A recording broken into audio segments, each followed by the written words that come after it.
Hey all, Michael here. Before we get into this episode, I do want to give you a heads up that we had some technical difficulties, especially towards the end. We actually lost the last half hour of main recording for this, so we had to use some backup files. So if you notice a degradation in the audio quality for the back third of the episode, I do apologize. If you're watching this on Patreon on YouTube, you'll also notice that we lost the video feed. And instead of using the low quality backups of the video, we decided to just put in a placeholder graphic. So thanks for your understanding. This did happen on our next episode as well. Fortunately, we do have backup audio because the next episode is a fantastic interview with a guest. But again, just wanted to let you know what happened in case you noticed some weirdness with this one, and definitely appreciate your understanding. Now I'll let you get to the show.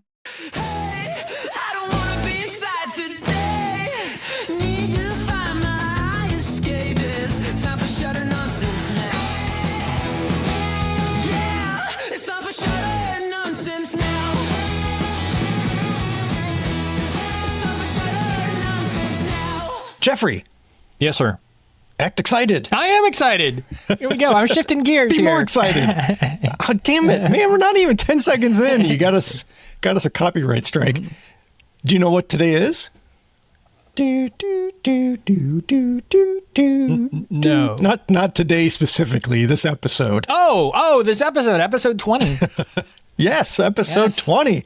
Which is so weird because episode 10 is still like the current episode out. Yeah. I'm all discombobulated as usual. This will get all caught up after our trips, and we'll see how this pans out. But yeah, it's crazy, the podcast. Because we were just looking at our planning calendar. Yeah. We could record one more time in October. Today's October 3rd.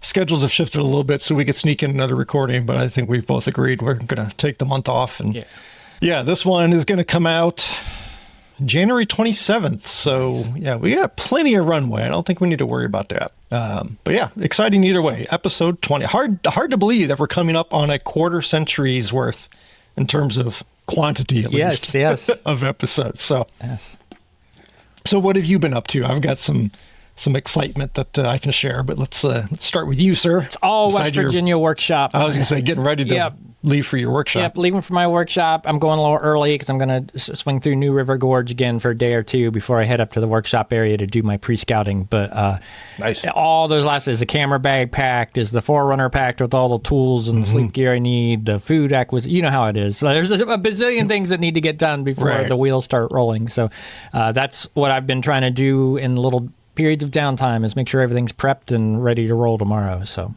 yeah, I thought I was going to get some editing this week as I was waiting on some things on the back end with the app I'm working on, but I've had enough to keep me busy there that I haven't gotten any photo editing in. But it sounds like you could really have used a checklist app 100% to help keep yourself organized. 100%.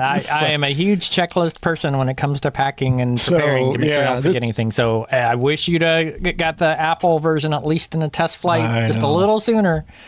I mean, unless Apple's really fast, maybe it'll be ready tomorrow. But I'm not going to hold my breath. I'm assuming they'll have to review it.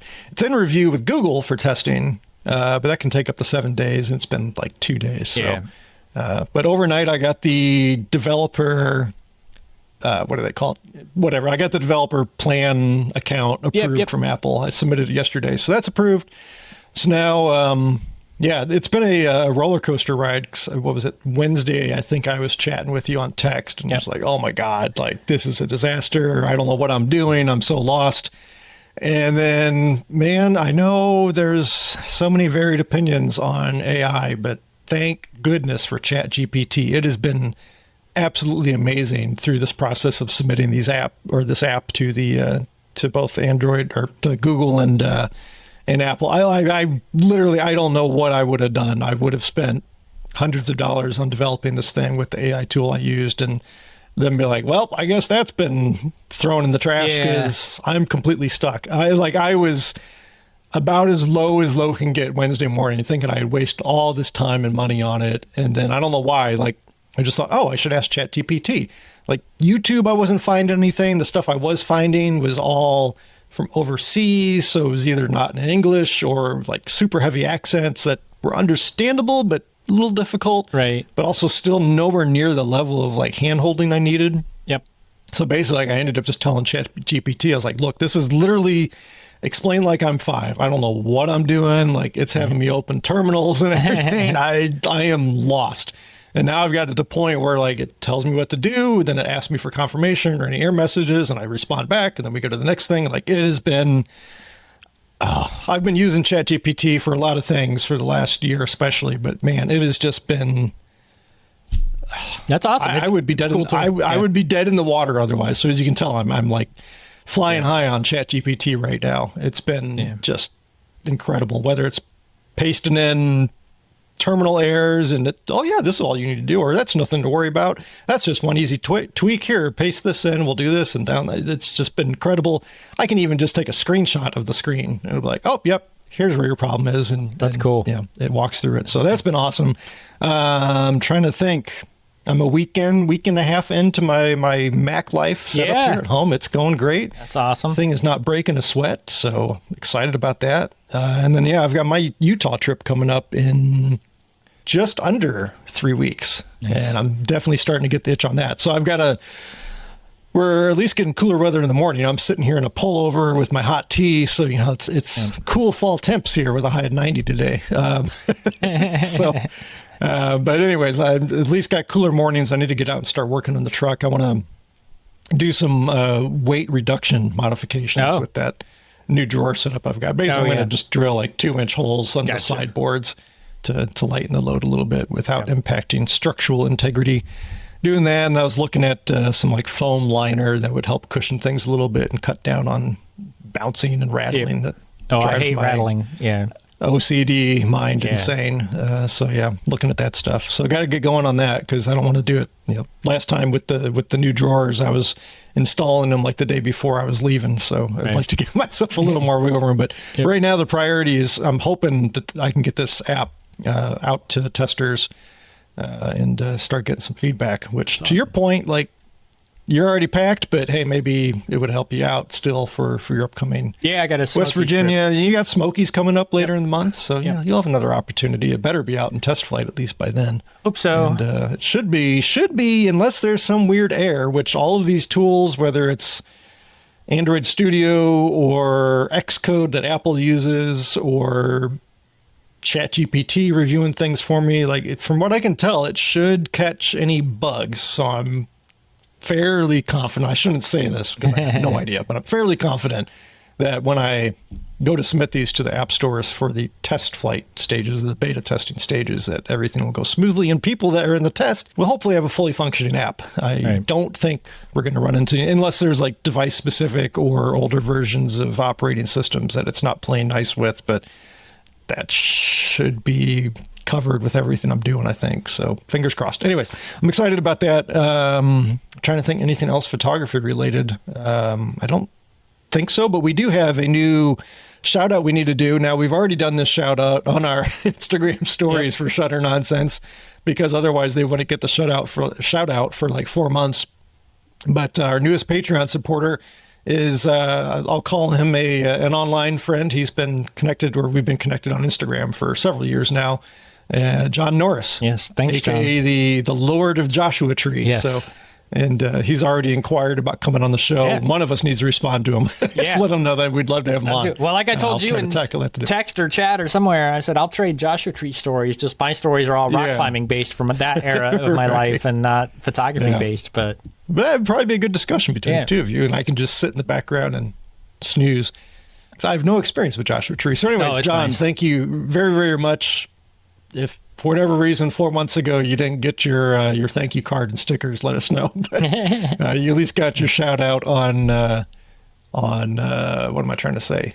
Instagram. That's that social thing. Media. And now I can mark shout outs complete in Patreon for John Norris. Do you have a checklist for that?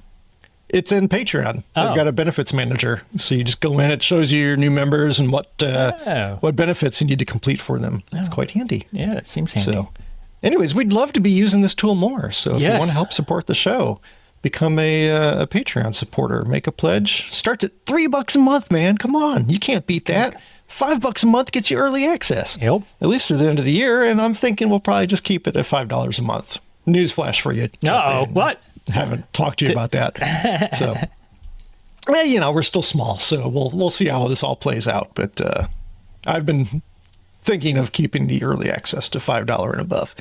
So anyways, excited about that. Of course, the Patreon, join the conversation as well if you want to talk with us about the topic today, which is going to be kind of the pros and cons of trying to monetize your photography and keeping it a hobby versus trying to build a business out of it. I would love to have you join the conversation, and you don't even have to be a paid member for that. So come over to Patreon either way and join the nonsense. It's our official place where we have our conversations and all that good stuff. So, all right. So I think that's enough yammering on about what we've been up to, unless you got something else. No. Let's dig into it. So yeah, I'm excited about this topic. Yeah. I know we've got a very structured prep sheet here. I have a feeling that this might just kind of turn into a free-flowing thing, and nonsense? I think it's a good topic. Might turn into Shutter nonsense. It might turn into Shutter nonsense. But anyways, I think it's a good conversation for us to lead because we're just awesome. Obviously, and great set of B, hosts. we're both kind of in the midst of the whole monetization / building a business piece of it. I've obviously, if you have been following me for a bit, you know that I left my corporate job in, January of 2022. Shockingly, God, I'm coming up on 4 years. That doesn't seem possible. And you're in the midst of you're trying to grow the photography side of the business with, I assume, the long-term goal of, well, not assume, we've talked about it, but early stepping retirement. away and early retirement / photography full time. And, when we both started out, at least for me, I know it was very much just my intent was, this is a cool hobby. It was not intended to be something that would take over my life, so to speak. So I guess from a basic standpoint, what does it mean to monetize the business? Why are you laughing at me? No, I'm not. You were laughing. I did something. What did I do? Nothing. You're good. Okay. I'm just in a happy, goofy mood. Yeah. Okay. Well, that's good to see. I got a mug full of caffeinated tea here, so this may totally go off the rails. Anyways, so, the most basic of basics, what does it mean to monetize your photography? I think starting out, as a hobbyist, I looked at it as when somebody wanted to buy a print. Mm-hmm. That was the first foray I took into monetization. And I think you used to do some portrait photography. I don't know if that's kind of where you started out or if that was just you decided to kind of fund your gear and your trips through that. But how did you get into the whole monetization piece of it for you? I definitely started in the portrait event side of the world just because once I decided I wanted to make money from photography, my business mind was it seems way easier to make money taking pictures of people and events than it is to do pictures of landscape photography, even though really my roots, and I think we've touched on it in the past, is that's what I enjoy is the landscape photography part. The portraits and events were more of a, how do I take the same camera and generate revenue off of it more easily?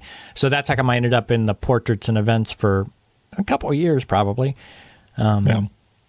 But, let's talk about that. So I think there's probably some lack of awareness or overly optimistic impressions of earning money as a nature photographer. Whoa, I don't want to do that. I just turned noise canceling on my earbuds. That's weird. Abort. So, I think especially with the new photographer that's been doing it for a few years as a hobby, or not to pick on the youngins, but the youths that kind of think it's going to be way easier than it is. Other than maybe, I don't know, probably journalism even is easier in terms of trying to monetize it, but nature photography is tough because really your two main options are going to be selling prints in some way, shape, or form. I would encompass books in that print game, which books is a whole other thing, as we've kind of loosely touched on with Sarah and everything and the finances around that. But so we'll call it prints, and then education. Whether that education falls on YouTube, which is kind of where I started getting into the education side of it in terms of using YouTube as a teaching platform, or really, I think what most people recognize where the opportunity for income really lies is in leading workshops, which is tough too, because it's a really saturated market of workshop leaders out there. There's a lot of churn. So I think from a potential client standpoint, they don't necessarily know quote unquote who to put their faith in, because there's so many people like, oh, they were doing workshops last year and now they've kind of disappeared, or they dropped photography altogether or whatever. So I think there's a lot of challenges between saturation and that churn. But I think for most of us, the first opportunity to monetize probably came from a friend or family member, like, oh, do you sell prints? I'd like to buy a print. Or maybe you got that first random social media follower that inquired about something. And even there, I don't think anybody gets that and necessarily goes, ooh, this is going to become my full-time job. But I think there's probably that little voice in the back of everyone's head, like, ooh, this is an opportunity to make some money. Yep. And for many people, it starts out as, well, I just want to cover the cost of my gear, or I want to cover the cost of my gear and, pay for my trips kind of thing. And even that can be challenging if you're looking at, you need a few $1,000s to buy a lens or a camera or something. So I think from a monetization standpoint, those are your two biggies, prints and workshops. There's a whole lot of other pieces that go into it. We've got Patreon for the podcast. We each have our individual Patreons. There's affiliate links, which I know people have varying opinions about that, but that can be a fairly steady source of income if you've got decent traffic and an ability to promote products you hopefully believe in. What else is out there, Jeffrey? Affiliates, sponsorships, but again, that's going to be more like further down the line. With there's speaking opportunities on how I monetize. Which sort of falls under the education side, but again, it's another leg of the education side of the world. As well. Like you hit the affiliates, that's good. TikTok and there's Instagram other can stuff pay out if you get high enough. But it's difficult. Again, I think that's really hard to do.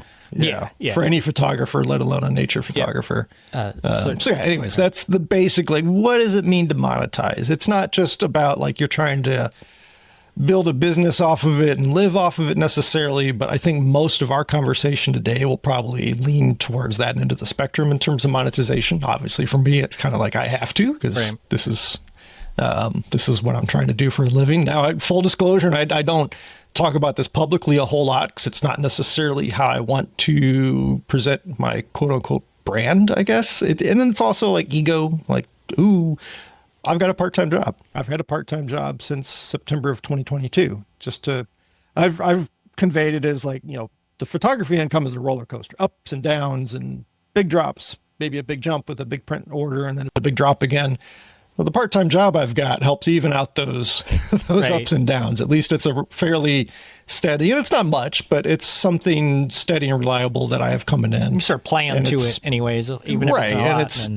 It's 2 days a week and generally like maybe at most 18 to 20 hours of my time, which now that I say that out loud, it's like, wow, that's a lot of time when I'm trying to do photography full time too. But anyways, there's that factor too, is that I guess let's use that as a way to segue into thinking about, okay, I want to start making some money off of this.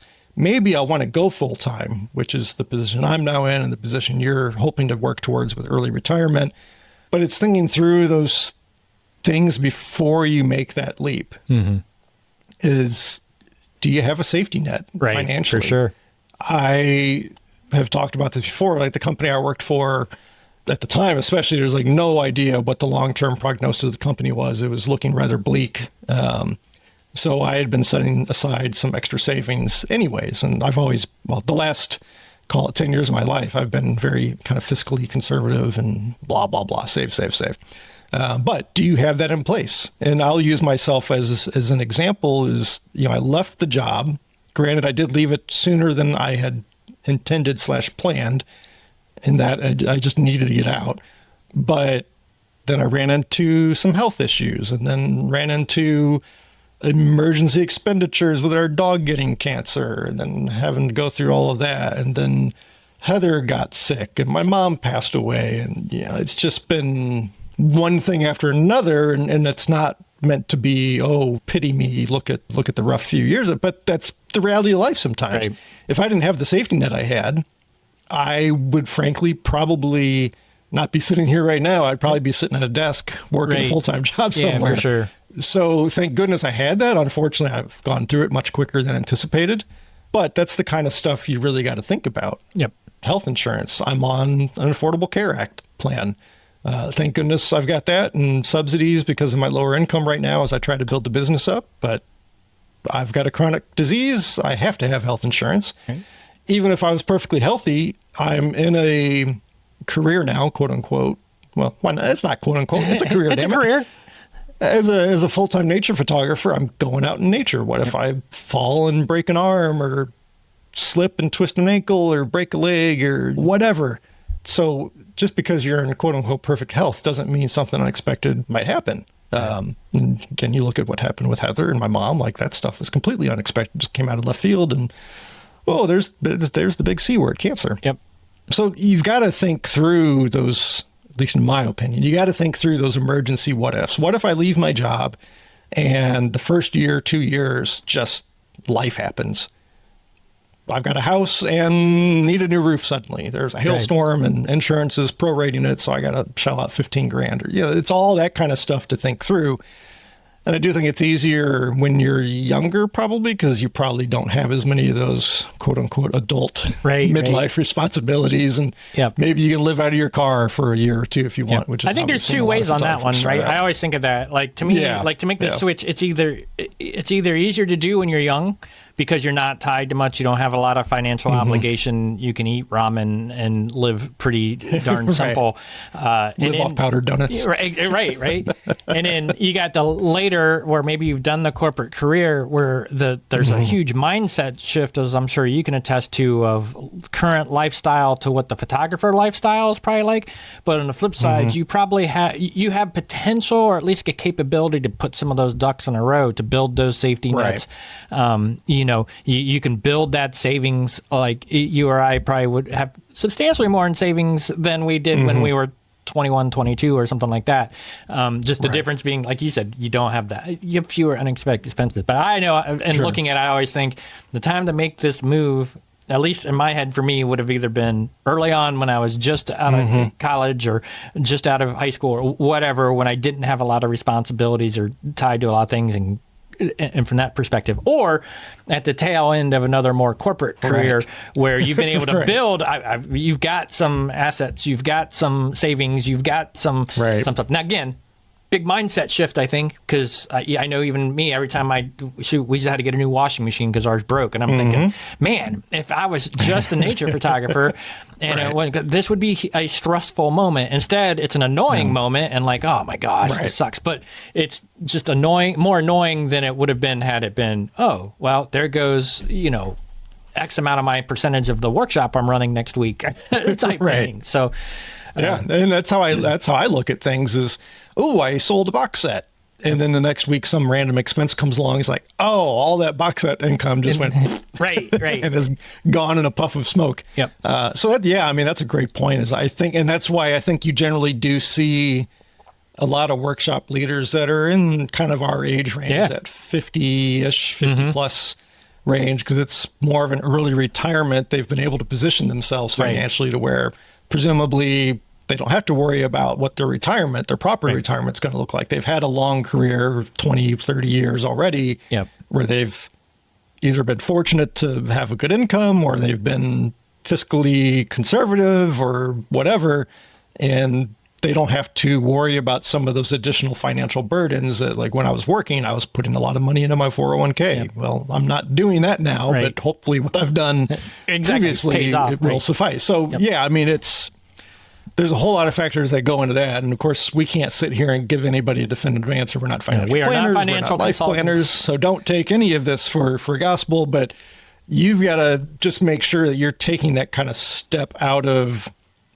maybe the passion for the craft. And take that a little less emotional perspective on things, or a little more critical perspective on things, and really ask yourself some hard questions. And maybe you are in your 20s and you're in good health and you're willing to take the risk of no health insurance or living out of a car or cheap van for a while or whatever. Those are decisions you got to make. I guess my point in this long-winded diatribe about like where we're at and things to consider is you got to make sure you're really thinking through every kind of scenario. If it doesn't work out, what's your fallback? And I think that's where it's, whether you're in our end of the age spectrum, in our 50-ish range, we'll call it, or you're in that early 20s. Like if you're in your early 20s and you leave college and you go straight into the dirtbag life and living on the road or whatever for the sake of photography, it doesn't work out. Now you got to go find a job, but you've had this 2-year gap between education and where you're trying to get employed, and that could potentially hold you back. In our case, we're in that, I hate to even like acknowledge it, but we're kind of in that ageism window already. We're seen as, hey, you're on the back like quarter of your timeline, or if even that, for your career. So it might be a little hard, or, you're older, so you're not going to be as familiar with the tech or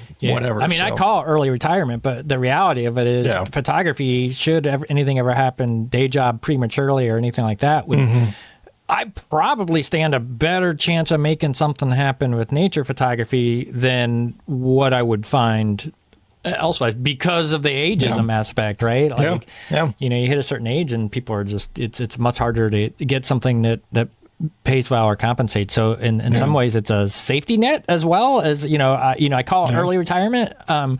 But it to a degree, it's a safety net. I could ramp things up, more time to it, by the way I've done it. I've experimented and tried lots of different things. And I probably, if I had more time to put to it, I'd know where I would put that time and see if I could push more. So it works. Both ways.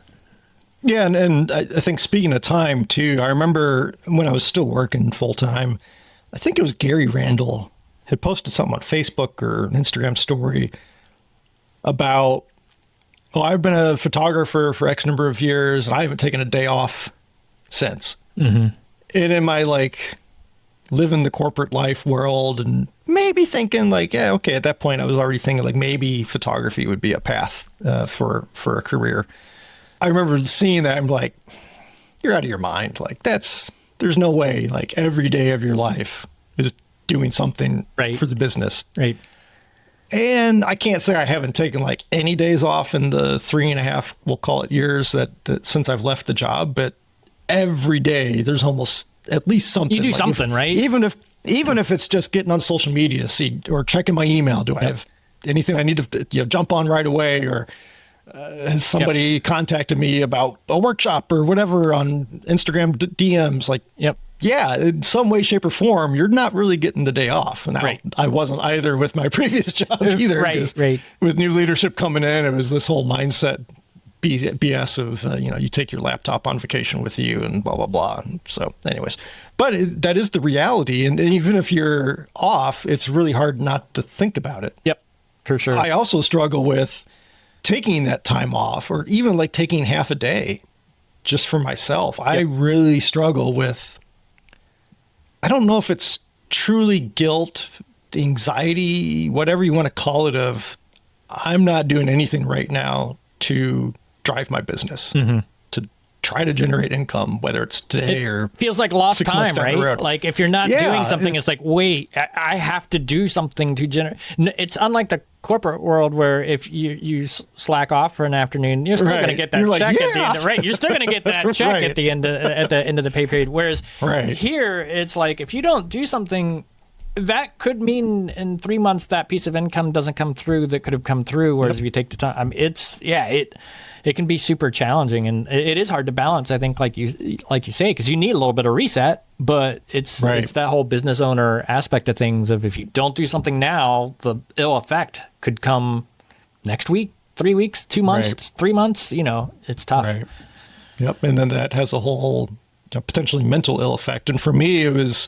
And I've been open about in 2022 and even into 2023, I believe. I wrote a blog post about it, and we can link it in the show notes, that I just titled Struggling. And I had really gone through some really rough mental health patches that I had never dealt with in my life. Days where I just felt like going in the bedroom and curling up in the corner and crying for no reason.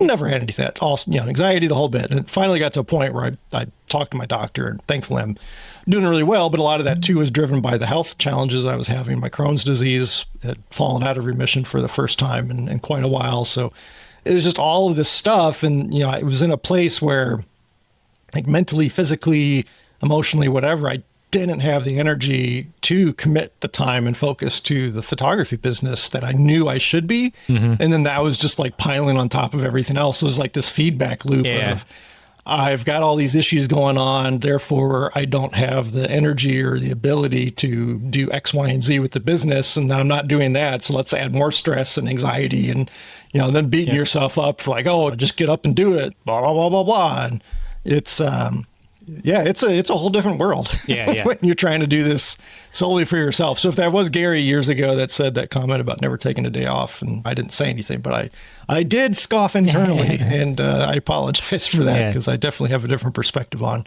now when you're living the life. And that's, again, something you got to think about is like, does that sound like a life you want to have where you've got that pressure of if you don't do the job, you're not getting the paycheck. Right. Yep. Literally, as opposed to, like you said, like even if Heather and I go on a trip, let's say I decided I wanted to take a week or two off, we're getting married and we'll do our honeymoon at some point. And for that, I definitely want to disconnect as much as possible. I don't have paid time off. Right. So what does it do for my contribution to our income and finances and paying bills and everything? So there's all that factor as well. So I don't know. I've been doing a lot of talking here. I think the caffeine is fully flown through the veins. So I'll take a breather. What perspectives do you have on this topic, or toss my way, or anything you want to cover? I'll shut up, I swear. Yeah, I mean, so we've talked a lot about the monetization aspect and some of the pieces and parts go with it. And I think that takes it to, there's always that decision. You don't have to monetize your nature photography. I know I am guilty of, I monetize any hobby I get into, and I've been that way forever. So past hobbies, I get into it for creativity and fun. And then it's like, how do I make money from this? And next thing you know, I'm doing that. But I think that sets us up for, you don't have to monetize it. So what are some cases, and you and I may not be the best. I almost wondered if you were getting a special guest this episode, because I was like, I wonder if you'll sneak someone in. I'd thought about it, but I couldn't think of anybody with the limited, frankly, amount of time I gave thought to it that would maybe be like that hobbyist who put that flag in the ground of saying, I'm not going to pursue this as a career choice or whatever. But I guess that sort of sets us up to, you and I are both good at playing devil's advocate. And let's face it, even though we both monetize our photography, it still gives us insight of if we can take our cons, and that's probably going to be a pro for being a hobbyist, right? Yeah, exactly. And there's if nothing. Everything I just talked about sounds horrible, keep it as a hobby. Yeah. But what do you think about that? What are some advantages of keeping photography as a hobby as opposed to seeing dollar signs and I'm going to make something of this? What are your thoughts on that? Well, I think one or two, the most obvious things would be, A, if it's just for a hobby, then you're truly able to just do it for yourself. And through that, number two, or B, whatever, is you don't have that pressure on you then. Yep. And you also don't have all the, frankly, back-end administrative stuff that comes along with it. Right. There are, like today, if the weather here was beautiful, which it's not, looks like it's foggy, but it's smog, and it's going to be 90 degrees out, so I'm not going to go to the park. But if it was a beautiful day, or a beautiful, truly foggy day, cool day here in Texas for whatever reason, and I wanted to go out and shoot, I leave for Utah in 3 weeks. I'm trying to get this app, if not launched into testing at least before I go. So you've got that push and pull of, what I want to do versus, again, that whole but I better do this, or I'm going to be beating myself up or feeling guilty, or I'm not going to be able to just be present in the moment out in the park and, get in the flow state or whatever, because I'm going to have this nagging but you need to recoup the hundreds of dollars you spent to build the app. Yep. So, I mean, that's the biggest thing, is you just don't have that pressure. Yep. And I think the biggest, or one of the biggest talking points you see in the nature photography space, and really this would be any art form, would be, as soon as you monetize it, you start walking that potentially slippery slope of, are you still doing it for yourself, or are you doing it for somebody else? Yep. I don't know. What are your thoughts on that? 'Cause, I've got a decent idea of your backstory and the hobbyist aspect of it, but do you feel that push and pull, or? I don't feel a ton of it, I don't think.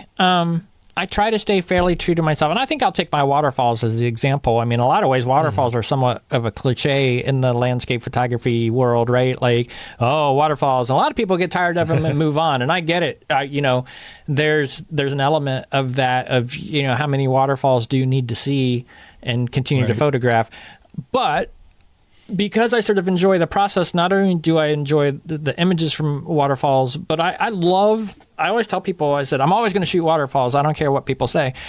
And so to me, I feel like that stays true to myself. Now I try to expand my photography and do things other than waterfalls. But if I'm near a waterfall, I'm going to go photograph it because for me, that's true to myself because I love being near falling water, hearing the sound, seeing it. And to me, that experience is what really makes the waterfall stuff fun to me is that I like my pictures I get of waterfalls and I love to collect my waterfall pictures from wherever I can get them. But so in that case, I feel like it's true to me because I photograph my waterfalls. But I certainly can see the pressure, especially if you're selling prints or something like that. Like, I was thinking it's probably even more so. Like neither of us are huge print sellers, but if we were, that's a different. Right. Are you going to take a picture? You probably want that iconic image that can sell. Shoot, the other day I was just saying, maybe because I'm planning on doing more art fairs next year. And I'm doing regional because I think that's the best strategy for me. But I was like, maybe I should go take a picture of the Columbus skyline. Like, and it's like, I haven't shot a skyline image since like 2016. And it's like, but what if I had a nice big Columbus skyline picture? It's a pretty cool skyline. But there's a case of, should I go shoot a skyline? And if it was me as a hobbyist, I don't really have a lot of desire to go photograph a skyline of Columbus. But as I start to think art fair, man, that could look big metal in a booth, might pull some people in. And is it really that wrong to have a little bit of a urban selection for my people that might come by? So, it's a balance. So, between it. So I think I've stayed true to myself, but it certainly creeps in just given the nature of if I was a hobbyist, I would not go photograph the skyline anymore. I'm sort of past that. But as a business person that wants to generate money and maybe pull people into a booth, maybe I should shoot that skyline. Well, and it's not an all or nothing choice. Very you good can point. go shoot the skyline. I know, like if I wanted to do an art fair here in Fort Worth, Texas, odds are even my photos from the local park, those don't in any way, shape or form scream Texas. Right. Most Texans would look at those and go, that's not Texas. Right. Yeah, it is. So if I wanted to sell prints to a local audience, I would have to go and photograph the Fort Worth stockyards and Old Town Fort Worth, where the stockyards are, or find longhorns in a field and go out and get the classic bluebonnet shot, and ideally a longhorn in the bluebonnet. All those oil derrick thingies that pivot up and down. I can't remember what they're called. I think they're called oil derricks. Have you not watched Landman? Yeah. I figured. Have you seen Landman? No, I haven't. Dude. No. I've heard it's good. I haven't watched it's amazing. Which is ironic considering a lot of that is shot in Fort Worth. Oh, you got to watch it then. Yeah. So anyways, I could go out and shoot those stereotypical Texas photos, and that's what would likely sell. And even on my website, I'd probably sell some of it, but especially if I were doing art fairs. Yep.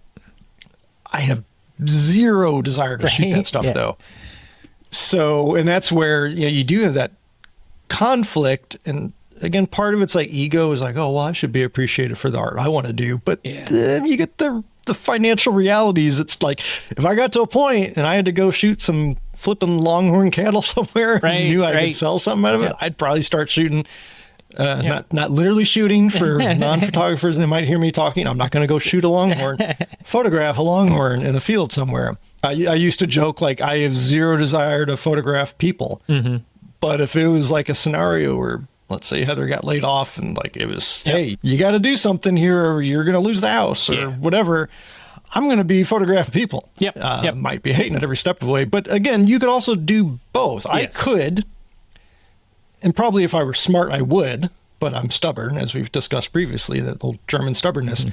I could go photograph longhorns and downtown Fort Worth and the stockyards and have that stuff available to sell, do art fairs with that stuff. But that doesn't mean then I can't also go on my trips to I think it's a good Utah point. or Oklahoma or Arkansas or Smokies or whatever. So you do have to find that balance.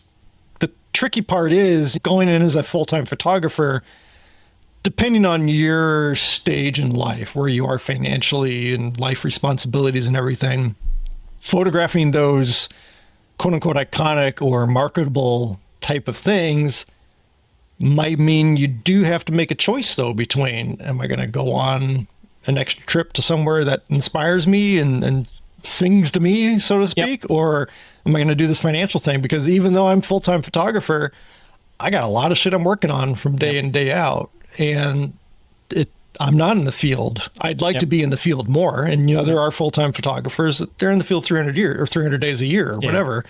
And a lot of that is workshop leading, but there is a finite amount of time you can dedicate to actual photography as a business owner. And, I got to balance my books this month, or I try to do it weekly. And, I got to get a YouTube video out, or got to edit the podcast, or whatever it might be.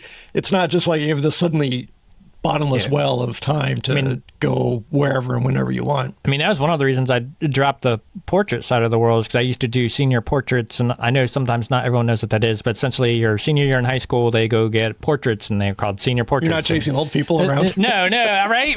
But I know it's not a common, it's not always done in all parts of the country, or at least outside of the country, but that's what it is. But those, at least in Ohio, tend to be fall season shoots. And I used to do a fair number of them, to the point that when I started to make my switch back to landscape photography, it was impacting my ability to go take fall photos. And there was times I would photo somebody in the morning, catch the morning light, and I would leave that immediately after the session to go to West Virginia or somewhere else. And it was just like, man, this is a lot of stress and stuff, and I really want to put my energy into the senior photos. So that's one of the big reasons I dropped the portraits. They paid. I actually did okay with the portrait money. It's just it started to become a job, and I'm like, I could probably make more money doing something else. And if I'm not really enjoying it, maybe that is maybe that's the way to go. So I pretty much just dropped those. I am doing one senior portrait this year, but it's for my my kid's best friend. So I'm doing that one, but just because they asked for it. But other than that, like I turn anything that still comes in down, and anything like that, because like you said, there's a limited amount of time to work with. I've got this amount of time for my photography interests, and the portraits were starting to steal from where I found the real enjoyment. So, right.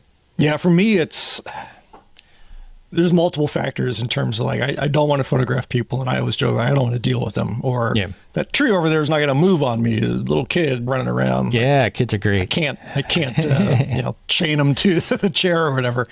But the reality is, like, even though people listening to this podcast probably wouldn't believe it, I can be extremely shy and very introverted. Once I get to know you, as Jeffrey can attest, anybody that listens to this podcast, I don't shut the hell up. but when it comes to, like, photographing a stranger, or even somebody I know, there's just a lot of self-consciousness comes into me, and, like, it's almost harder for me if I know the person. Yeah. Because now it's like I've got to show them a part of me that I'm not used to showing, or, like, I've got to direct, and, like, I'm really, really uncomfortable doing it. I'm awkward doing it. I know I am. I had been doing some commercial photo shoots the first year and a half or so, and I knew the managers to an extent, and they wanted me to do some portraiture photography, like headshot photography, essentially, for the business. And I've just been photographing, like, furniture and, like, artsy photos of the furniture and that. So I did it, and it was I felt awkward, and then, like, it became the actual shooting process for them became awkward. I remember the one woman, I was, like, taking all these burst shots of her and trying to get these different poses. She felt like, all right, that's enough. I was like, oh boy. So it just, like, I'm not comfortable at all doing it. And you kind of touched on it a little bit with what you were doing with the senior photography, but, like, if it's ideally you're doing photography because it is your passion, you feel like it's your calling. You want to be steeped in it 24/7. It's what you want to do. It's what you have to do. As soon as it becomes something that you feel obligated to do, or it feels like that, I don't want to go into the office today kind of thing, then, to your point, like, I could go get an office job and make more money yes. way more easily, Yes, most likely, other than the ageism thing, right, than dealing with this thing that I don't even really want to do anyways. Right. And my fear has always been if I start going down that path of doing photography I'm not personally passionate about, is it going to kill my love of photography? Yep. I think it's a very real with concern. This other baggage. Yep. And I might overblow it. Like I can't picture ever being disillusioned to a point where I want to enjoy going out in nature. But at the same time, like if I start associating the camera with doing something I don't like 30% of my time, maybe that starts to bleed over. And I have this, mental disassociation or bad association with the camera kit. And that somehow impacts my ability to enjoy the aspects that I love so much. And I think to tie it to the hobbyist piece, that same pressure can hit for nature. You may love to do nature photography, and when you're out doing it, it's awesome. And you noted on the pressure piece, but soon as you start to tie money to it, whether it be full income or something like that, suddenly the camera becomes, I gotta go do this to make money, and it turns that passion into something else. So, you and I were sort of like genres of photography. We love nature photography, and we're able to balance the monetization of it with our continued enjoyment of it.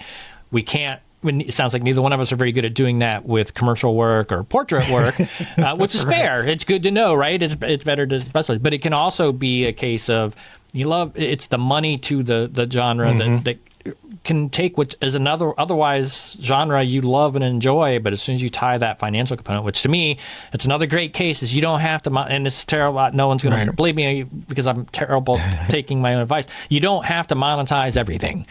So it's okay to have a hobby that is just purely for your creative enjoyment, to let your mind free and relax. And I think that's a good case for keeping it a hobby. If that's where your enjoyment is, don't let the money take it away from you. You don't have to do it. You and I hang out in some circles where a lot of people are trying to monetize this stuff, right? And it's really to get caught up that you think everyone's trying to monetize it, and that's just what you have to do. If I'm okay at photography, it's really just the bubble you've put yourself in. Exactly. It doesn't have a lot to of be people the that don't monetize it. next step. It doesn't have to be. Right. It can just be, you can be an advanced amateur. Amateurs can shoot better pictures than me. They just, they may have been doing it longer. I mean, look at the winners of an LPA. Right. I mean, those people are a lot all of those amazing. are people I've never heard of. Right. Not that I know everybody, but a lot of them are amateurs. And the favorite saying, I can't remember who has talked about it, but what does amateur actually mean? For the love of. Yeah, exactly. You're doing it because you love it. Yep. It's not what professional means. Professional means, I don't know what it means from a Latin standpoint or whatever, but presumably it means you're doing it from a financial business standpoint or whatever, whereas amateur is literally for the love of it. But yeah, I mean, like looking at my Utah trip coming up, or looking at the Colorado trip I went on this past summer, going into that trip and going into Utah, it's like, okay, I want to make some in-field videos. I want to make those because I do enjoy them, but also I know, like, I don't, on YouTube, you might as well turn monetization off of them, at least for my channel. Like, I get 300 views, whereas a Lightroom video might get 10,000.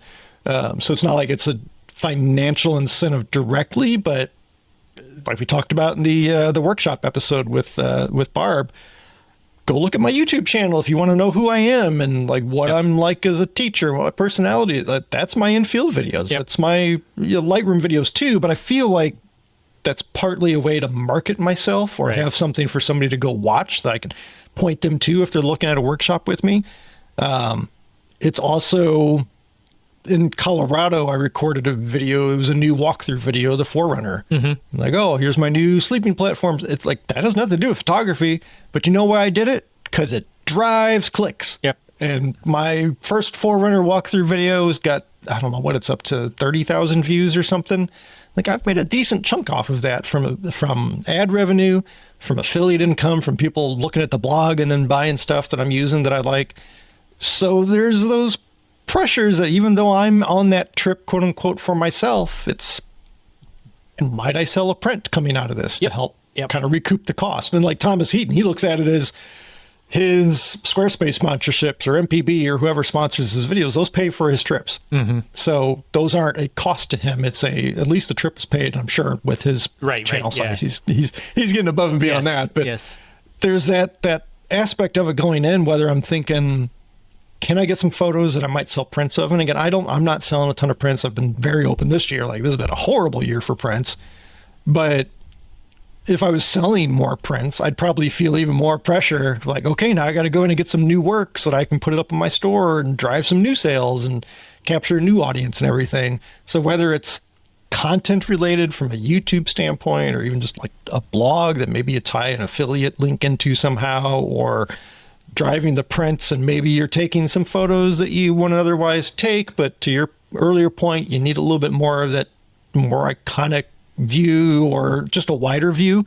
Right. I've only sold a few photos from all of my trips to Utah, and they've all been either Bryce Canyon or a wider view of just the Grand Staircase Escalante area, which was more recognizable, and the person had a personal connection to that general area. They hadn't been in that specific spot, but again, the broader view is easier to have a broader connection to your viewer and your potential buyer. So there's all those pieces that go into it. It's really hard to go out and truly just shoot for yourself. For me, that's local. Like, I've never sold a print locally, even though photos from my local park account for like a third of my entire portfolio of print offerings on my website. Other than prints included in the box set, I don't think I've sold a single print of a Texas photo. Gotcha.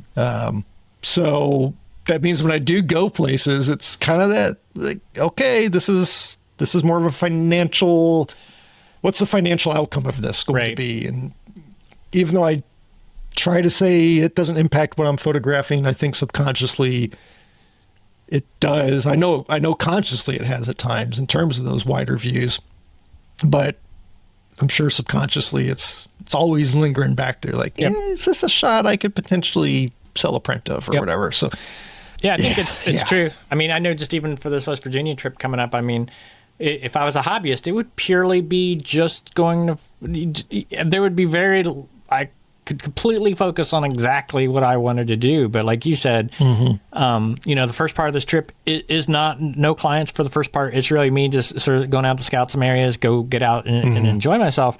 But, should I be recording a video out there? What video am I going to record? And should I take this picture? New River Gorge area, I've yet to take a picture of the bridge, but I know where I should go to get that picture of the bridge. So yeah, it's that, again, I think that's another case for the keeping a hobby is, there's a lot that goes into the monetization of photography that impacts, the whole trip is centered around a workshop at the end of the next week, but even those days preceding is, a lot of it's scouting oriented, and planning, and this area is crap right now. Exactly. So now I got to change my entire itinerary. Yep. I got to go check the road conditions a couple spots and stuff like that. So, but yeah.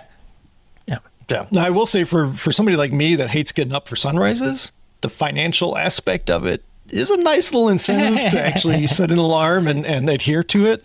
Because literally there have been mornings where I was on a trip by myself. I didn't have somebody with me to give me the indirect guilt of not going out for sunrise. But I've been in bed and the alarm's gone off and I'm tired or I'm sore or I just don't want to get up. It's like, but I know the next hour is going to be really probably a great opportunity to photograph X, Y, and Z. So damn it, I guess I'll get up. Maybe not every morning, but some mornings it gives me that extra little motivation there. So we are totally not on our prep sheet at all. But hopefully we're making sense. I don't know. I'm just blacking out as usual. All right, we're breaking the fourth wall a little bit here because I can't remember where exactly we wrapped up our last topic we were discussing, but we just took a pause to figure out what we were going to talk about next and try to get ourselves a little on track instead of just wandering all over the place aimlessly. So I think a good question to consider as well from a monetization standpoint and some of the benefits that can come with it besides just money, which we've already established is probably not going to be easy money or a lot of money, but teaching other photographers or licensing your work out so that it's up in a public space or a hospital or office space or whatever, or selling prints to individuals, can that deepen your connection to your audience? And I'd be curious kind of what your thoughts are on that, and I can delve into my own. I definitely think so. From the workshop perspective, yes, I lead workshops to generate revenue, but they're a great time. Like the people you meet and the people you hang out with, whether it's a one-day workshop or a multi-day workshop. The multi-day workshops, I'll say, though, are just something else because you really get to know people on those workshops. Right. And I think it's great. You really get to know these people. You know, I've had some repeat folks. You got to meet a lot of the repeat folks in the Smokies earlier this year. And but even the one days when you just see them for a little bit, you learn about people. You have an impact on people. A lot of times I get messages or emails from people, you know, months, years later about all things photography too. I've had questions come in not just on how do I's, but questions about where do I source my calendars from, because they're thinking about doing some calendars for a thing. And Right. just the other day, I shared a workshop opening, and one of our previous clients, Stephen, shared it on his Facebook and said how great of a workshop it was and stuff. And it's like that, just those relationships and those connections are super cool and it's super nice. And as you do this longer and longer, that it snowballs, right? Those connections, you get more and more out there. So yeah, I think beyond money, I got to make money. There are definitely other perks and connections and value and pros to this approach. So yeah, even doing presentations would be another example. Of good that. one there too. I've been the My Photo Club I've talked about a few episodes ago, and I've done I think 3 presentations for them now. So like I feel like I've got a rapport with the host and somebody I'm familiar with and I'm comfortable with. Maybe I don't necessarily recognize people in the audience just yet because, you know, I'm not looking at them during the presentation, but there are other clubs I've been part of where I've done presentations multiple times, like Linda Nickel. She's got her photographers happy hour every Wednesday. And that there's more of a like social mingle at the beginning and whatnot. And you get to know the people even remotely, and that's fun. And to your point, like I loved the aspect of helping lead the workshop, and you forge deeper bonds and deeper relationships with people, obviously through the act of being with them for an extended period of time. But again, we've talked like this can be a lonely business. I'm sitting here working by myself, other than when I record the podcast episodes with you each Friday. I ain't got a coworker around me or anything like that. I'm not even, necessarily remotely talking to anybody. So it's nice to have ways to build those relationships, and whether that's through just you're naturally more active on social media because you are trying to build a brand awareness and audience size and everything. You start forging those little relationships. You sell a print to an individual and maybe they comment about what it means to them or the personal connection they've got to the location or whatever. That's a way to build those deeper connections. So yeah, I think maybe you are doing it from a career / making a living standpoint, but there are plenty of additional little perks like that come along with it. And I think also if you don't take the opportunity to deepen the connection with your audience, you're making a huge mistake. Yep. Like then I guess that'd be something too. Like if you are a personality, like I've said, I'm very, very introverted and can be very, very shy when I meet somebody, especially if I don't know them at all. If I weren't able to overcome that, through faking it initially, and then you get to that comfort level of knowing somebody, I wouldn't think I would be successful, and I would not be successful trying to lead workshops or give presentations or put videos up on YouTube. If you aren't the type of person that wants to or that can make those bonds with others, you're going to be relying on probably selling prints or Patreon or something, which is really limiting your stability from a financial standpoint. Actually, that's a fantastic segue to the next thing that I said we should talk about, which is the multi-pronged approach in terms of driving revenue or driving income for your business. And again, COVID-19 was probably the biggest example we saw where you had so many nature photographers that had put all of their eggs or 80-90% of their eggs into the leading workshop basket. And then something totally unexpected came along, kind of back to my original point. Like, you don't know what's going to come up. Right. You got to have that financial safety net. Well, a global pandemic would be a pretty good example of where I hope you got something as either another stream of income through photography, or you've got that safety net, because suddenly all these photographers that were really relying on workshops for income, that just went away overnight. Yep. And yeah, maybe they had deposits that they held for the sake of when things open back up and getting people rebooked, but that could have been 1-2 years before things kind of started getting back to normal and people were comfortable with getting on planes again and everything. So you've got to have, you can, but I don't think you're wise at all.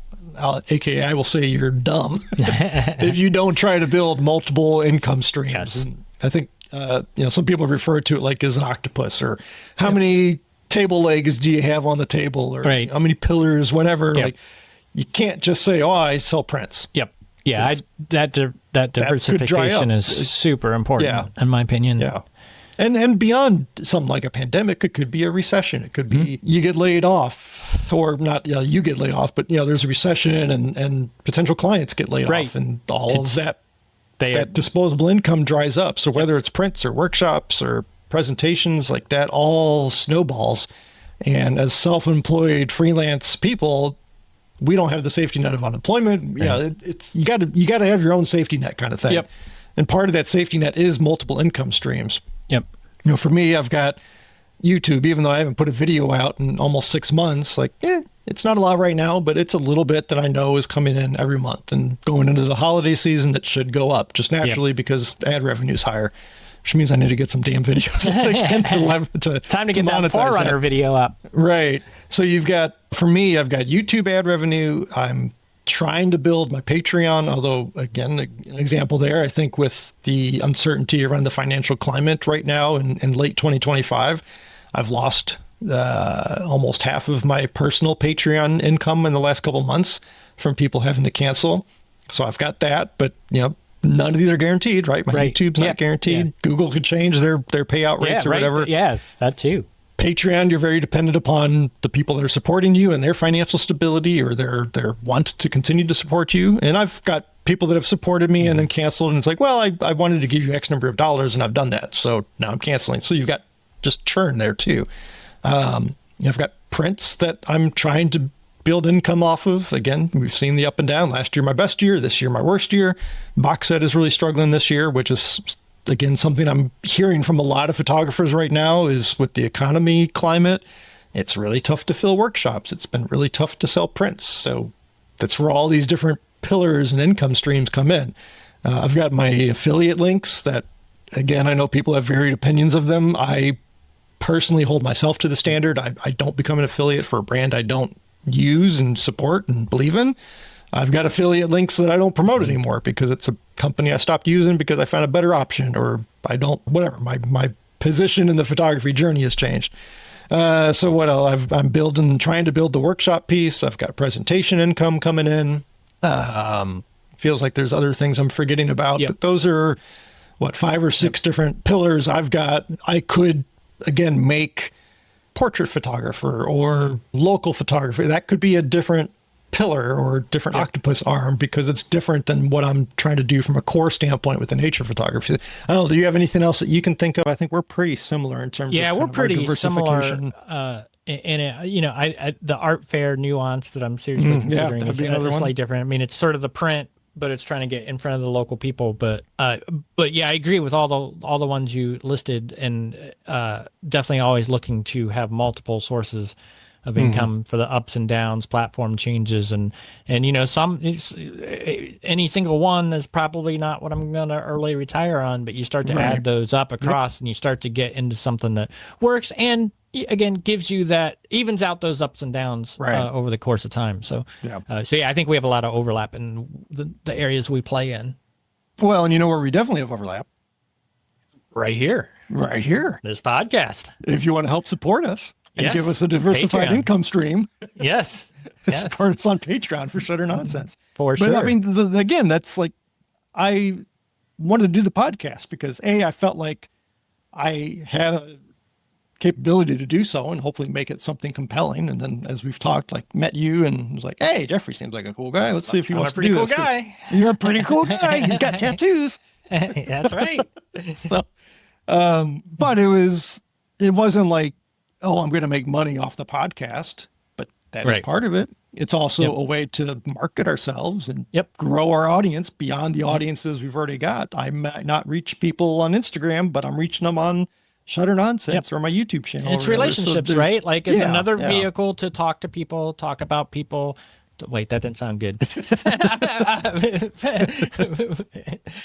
But yeah, it's just a great way to let people know who you are and what we talk about and what we're up to and our thoughts on various topics. So, you know, again, like you said, it's just another one of those pillars of things. Yep. And at the end of the day, it comes down to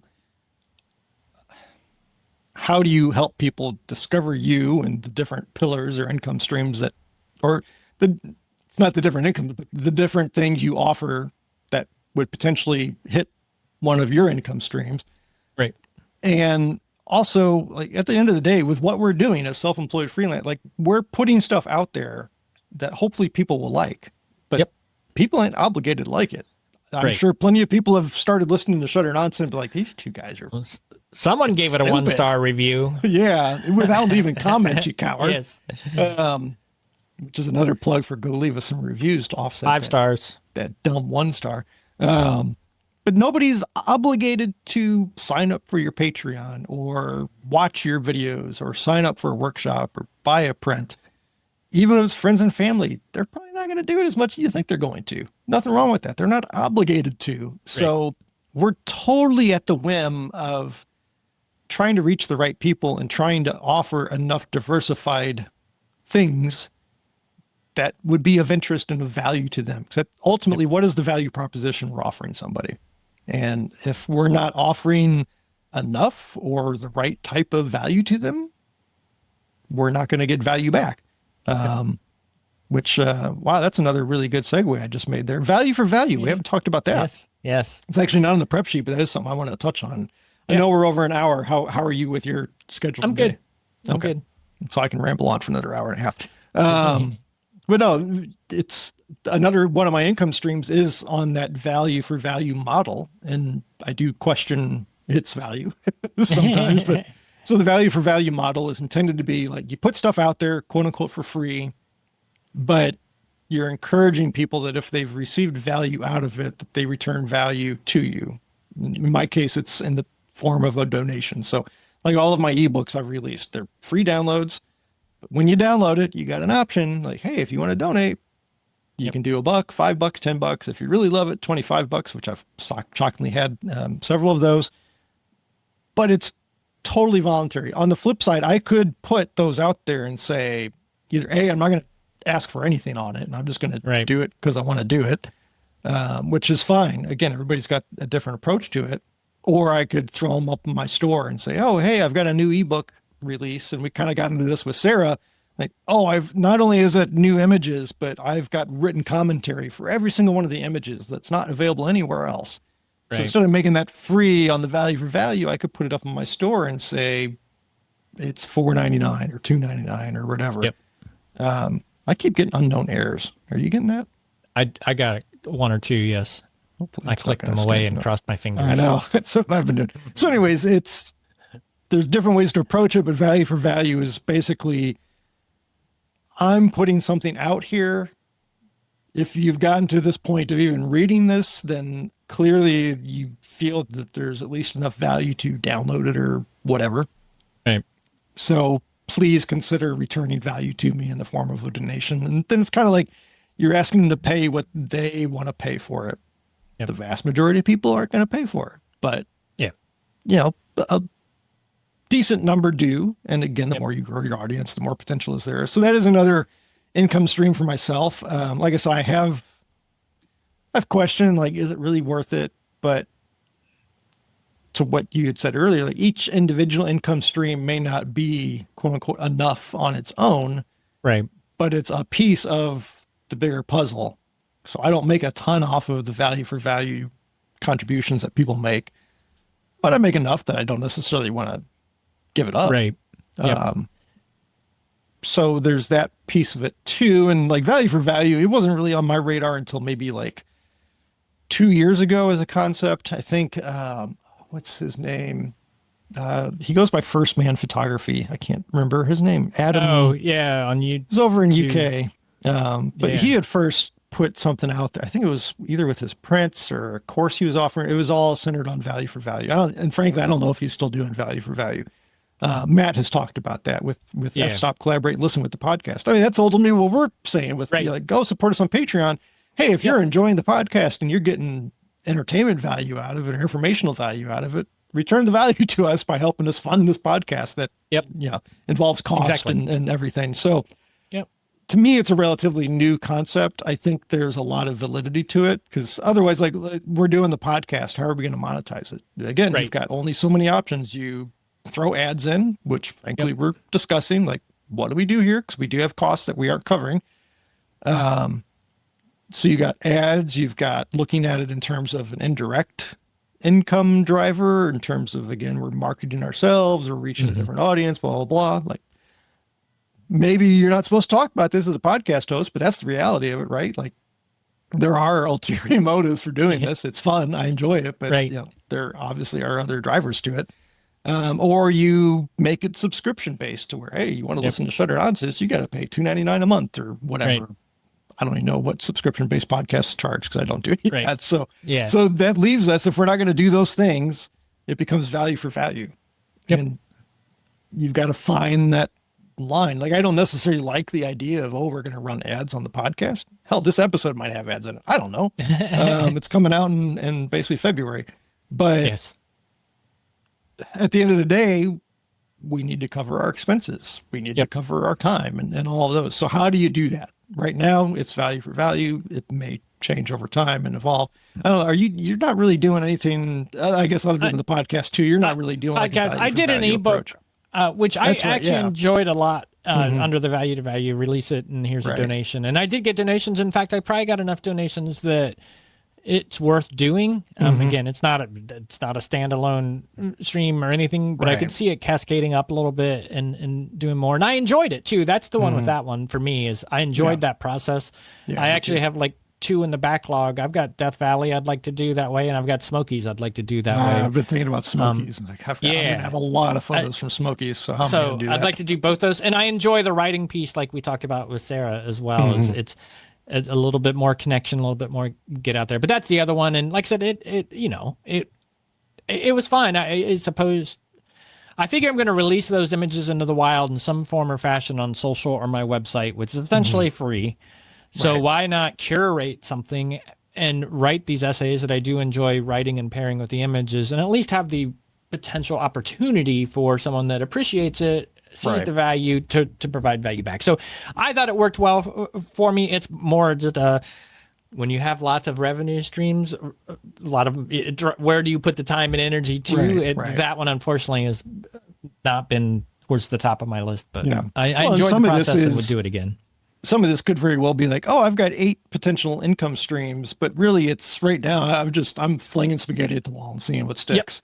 And the stuff that sticks, I'll keep doing. The stuff that falls to the floor, okay, I've got better ways to spend my time, which is ultimately what you got to think about from a business standpoint is, if I wasn't doing this, is there something else I could be doing that would either drive revenue or drive more revenue, return more value to me, ensure I can pay my bills, et cetera, et cetera. So there's, again, that kind of detaching yourself from the passion and the emotions of it and taking that analytical look at it in terms of a common phrase. And we saw this recently in one of our small Discord groups of, my time is worth money. Well, it is, but only if you've got something else that you can do to actually earn money with it. Otherwise, why not take the money that you are earning? I'm trying not to get into the details of that conversation, but let's just break it down to, I can spend an hour, make $100, or I could say, hey, you know what? My time and effort is worth more than that. So I'm not going to do that. Okay. Well, then what else are you going to do with that hour that's going to earn you at least $100 or more? And if the answer is nothing, well, then maybe it was actually worth doing that thing. Right.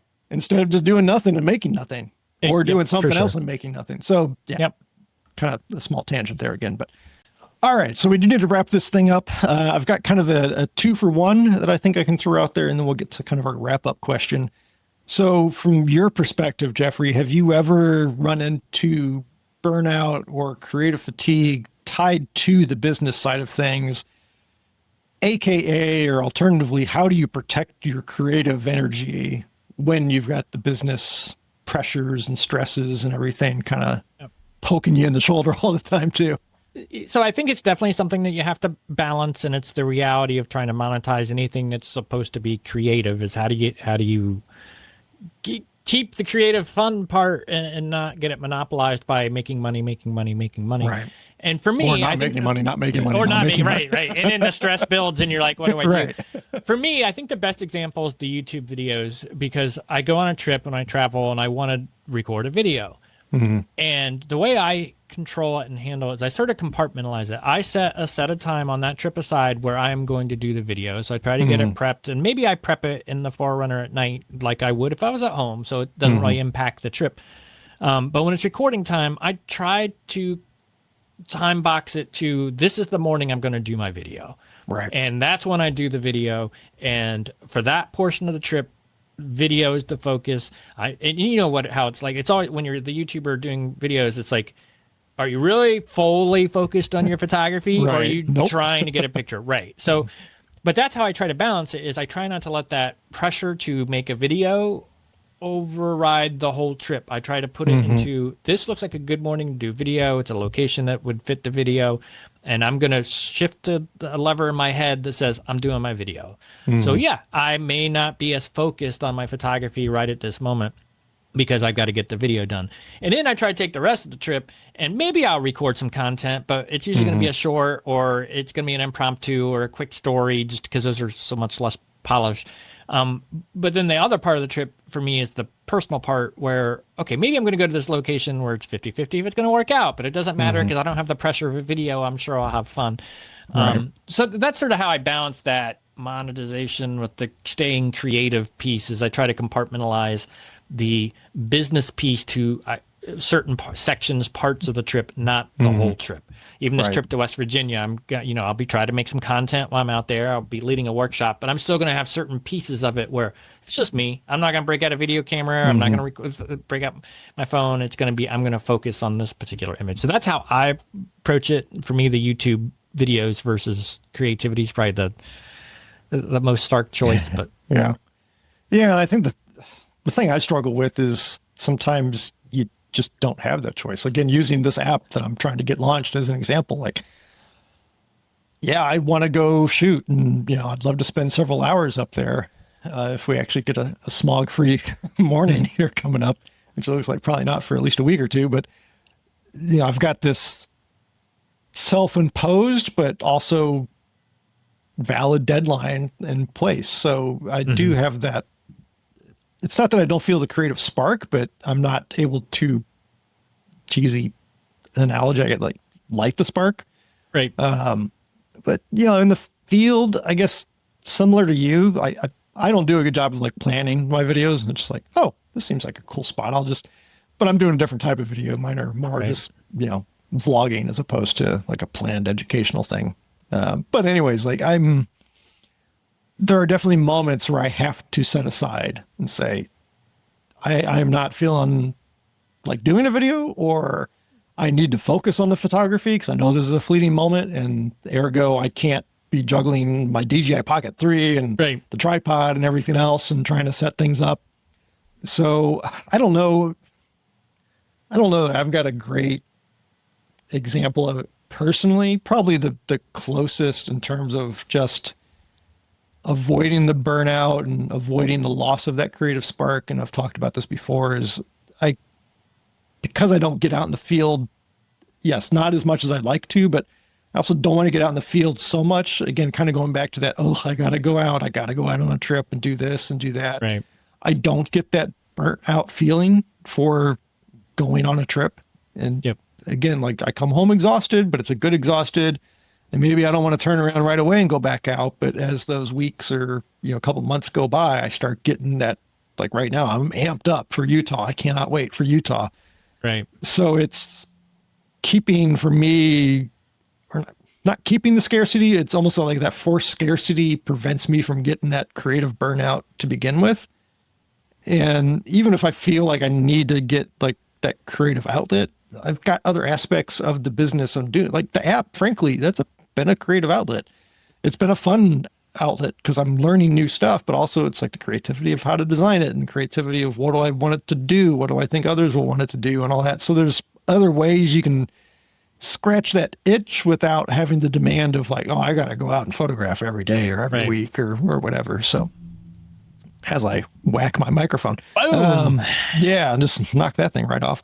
So yeah, I don't know that I necessarily do anything intentionally protective. It's just, I appreciate that the scarcity prevents me from falling into that creative burnout or whatever. And then let's wrap this thing up because once again, I am wanting lunch and we're at coming up on an hour and a half. This is probably going to be our longest episode ever. I should do more caffeine or less. Let us know in the comments. So wrap up. If someone asked you for your honest opinion on whether they should turn their love of photography into a business, what advice would you give them? I think you have to look at yourself.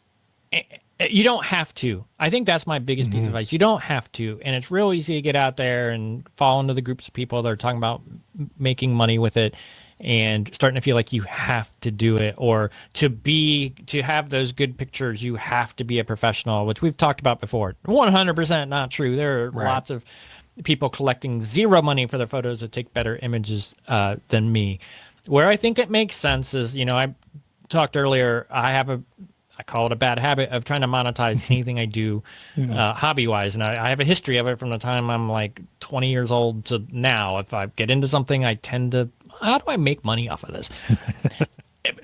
But what I'll say is I enjoy the business side. So like I enjoy playing with those levers. We talked about all those pillars of income, and you called it throwing spaghetti at the wall. And I 100% get that. I'm going to try this. And if it doesn't work, I'll stop putting time to it. But if it sticks, I'll put more time into it. And I enjoy that. I'm able to roll with the failures. So apparently somewhere in my DNA, it's built that I like the business side of things. So I think that's why I'm this person that I've tried to monetize any hobby I think I've ever done is because I like to pair this creative thing I like to do with the business side, and it works for me. So it's just me saying it works for me. What might frustrate someone immensely is, oh, that didn't work for me. That's okay. I'm going to go try this next.